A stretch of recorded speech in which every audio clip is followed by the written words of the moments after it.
পৃথিবীটার জন্য অনেক মায়া হয়, লাভ হবে কি ওরে বাবা মৃত্যু যে কোনো সময়। কত মানুষ ভবে এলো কেহ না থাকিতে পারলো, তোমার আমার কি যে হলো রইলা বাবা কোন নেশায়। নেশায় একদিন কেটে যাবে তখন পাবে না সময়, ঠিক কিনা?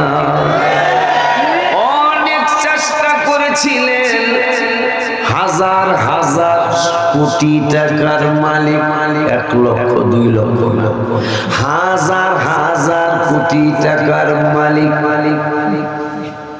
এশিয়া মহাদেশে সম্ভবত ওনার মার্কেটটা 3 নম্বর আয়তনের দিক দিয়া, বড়র দিক দিয়া পুরা এশিয়া মহাদেশে এত বড় মার্কেট।